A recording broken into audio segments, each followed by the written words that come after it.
నాయకత్వం, అమిత్ షా గారి నాయకత్వం, పివిఎన్ మాధవ్ గారి నాయకత్వం, బడుగు బలహీన వర్గాల ముఖ్యమంత్రి సత్యకుమార్ యాదవ్ గారి నాయకత్వం, సత్యకుమార్ యాదవ్ గారి నాయకత్వం,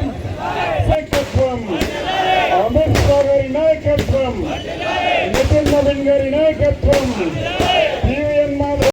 ఈరోజు 30 సంవత్సరాల కాంగ్రెస్ పాలన, 30 మమతా బెనర్జీ పాలనలో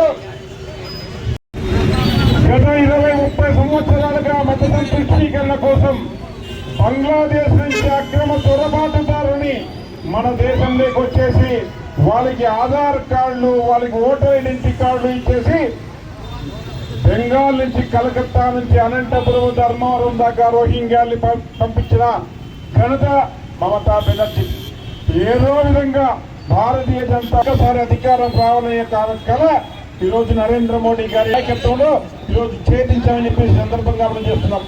భారతీయ జనతా పార్టీ కార్యకర్తలు ధర్మవరంలో ఎందుకు సెలబ్రేట్ చేసుకున్నామంటే, వెస్ట్ బెంగాల్ ప్రాంతం భారతీయ జనతా పార్టీకి అత్యంత అనుబంధం ఉన్న ప్రాంతం. మా పార్టీ ఆవిర్భావకులు శ్యామాప్రసాద్ ముఖర్జీ పుట్టిన ప్రాంతం అది. ఆ ప్రాంతంలో భారతీయ జనతా పార్టీ ఈరోజు కమలం జెండా ఎగరేసేందుకు దేశవ్యాప్తంగా ఉన్న భారతీయ జనతా పార్టీ కార్యకర్తల కళ సంకల్పం నెరవేరినందుకు ఈరోజు ధర్మవరం నడిబొడ్డులో కూడా అటల్ బిహారీ వాజ్పేయి గారి నివాళులర్పిస్తూ మేము కృతజ్ఞతలు తెలుసుకుంటామని చెప్పి సందర్భంగా తెలియజేస్తూ ఈ కార్యక్రమంలో భాగస్వామ్యం మీ అందరికీ పేరు పేరున నమస్కారం తెలియజేస్తున్నాను. భారత్ మాతాకి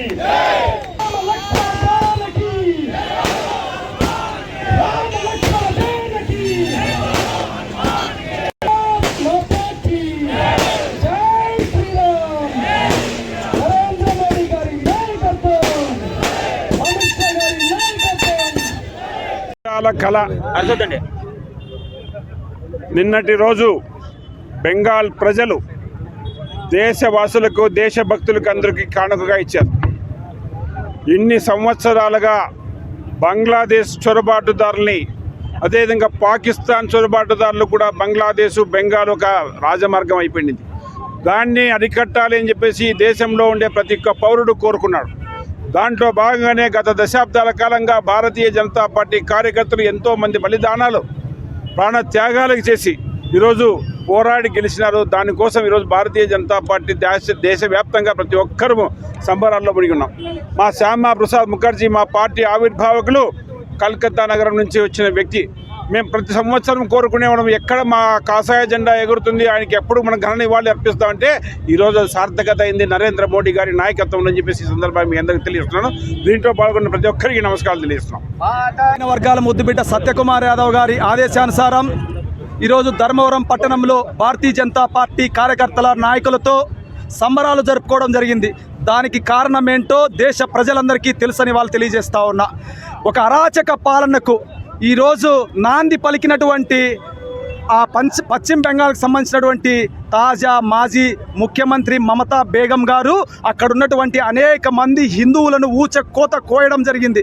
15 సంవత్సరాలుగా ఆమె చేసినటువంటి నీచ పరిపాలనకు ఈరోజు అనేక మంది నిస్వార్థ భారతీయ జనతా పార్టీ కార్యకర్తలు అనునిత్యం కష్టపడి ఈరోజు పశ్చిమ బెంగాల్లో అధికారంలోకి తీసుకురావడం జరిగింది. అదేవిధంగా అస్సాం ప్రాంతంలో కూడా మరొక్క మారు భారతీయ జనతా పార్టీని అధికారంలో తీసుకొచ్చి పుదుచ్చేరిలో కూడా ఈరోజు అధికారంలోకి తీసుకురావడం జరిగింది. భవిష్యత్ రోజుల్లో తప్పకుండా తమిళనాడు ప్రాంతంలోనూ, అదేవిధంగా తెలంగాణలోను, ఆంధ్రప్రదేశ్లోను, కర్ణాటకలోను మంత్రి సత్యకుమార్ యాదవ్ గారి నేతృత్వంలో ఖచ్చితంగా స్వతహాగా భారతీయ జనతా పార్టీ ప్రభుత్వాన్ని ఏర్పాటు చేస్తామని ఘంటాపదంగా చెబుతూ, అదేవిధంగా ఇక్కడ ఉన్నటువంటి మాజీ శాసనసభ సభ్యులు దేశ సార్వభౌమాధికారాన్ని కొంచెం కూడా ఆయన పాటించుకోకుండా విదేశ టూర్లో ఉన్నటువంటి ఆ వ్యక్తి నీచమైనటువంటి మాటలు మాట్లాడుతూ భారత రాజ్యాంగాన్ని వ్యతిరేకిస్తూ, ఇక్కడ ఉన్నటువంటి ఎలక్షన్ కమిషన్ని వ్యతిరేకిస్తూ, అక్కడ దేశంలో రాహుల్ గాంధీ మాట్లాడుతూ ఉంటే ఇక్కడ ఉన్నటువంటి కేతిరెడ్డి, అవినీతి కేతిరెడ్డి ప్రగల్భాలు పలుకుతూ ఉన్నాడు. బిడ్డ యాది గుర్తుపెట్టుకోను, భవిష్యత్ రోజుల్లో ఇక్కడ ఉన్నటువంటి నీ ఎర్రగుడ్డం గెస్ట్ హౌస్ను కూల్చి ధర్మవరం ప్రజలకు అంకితం ఇస్తాడు బడుగు బలహీన సత్యకుమార్ యాదవ్ గారు తెలియపరుచుకుంటూ ఈ అవకాశాన్ని ఇచ్చినటువంటి ప్రింట్ మరియు ఎలక్ట్రానిక్ మీడియా మిత్రులకు నమస్కారం తెలియజేసుకుంటున్నాను. అతి పెద్ద పార్టీగా అవతరించి 23 రాష్ట్రాలలో కాషాయ జెండా ఎగరేసి విశ్వగురువు అయినటువంటి నరేంద్ర మోడీ గారు ఒక ప్రధానమంత్రిగా కాకుండా దేశ సేవకుడిగా జనం మెచ్చిన నాయకుడిగా ఈరోజు ప్రపంచంలో అన్ని దేశాలు మన వైపు చూసే విధంగా ఈరోజు మన ప్రజలందరూ కూడా ఒక ఉన్నతమైన దీనికి పట్టం కట్టారని చెప్పి తెలియజేసుకుంటున్నారు. భారత్ మాతా కీ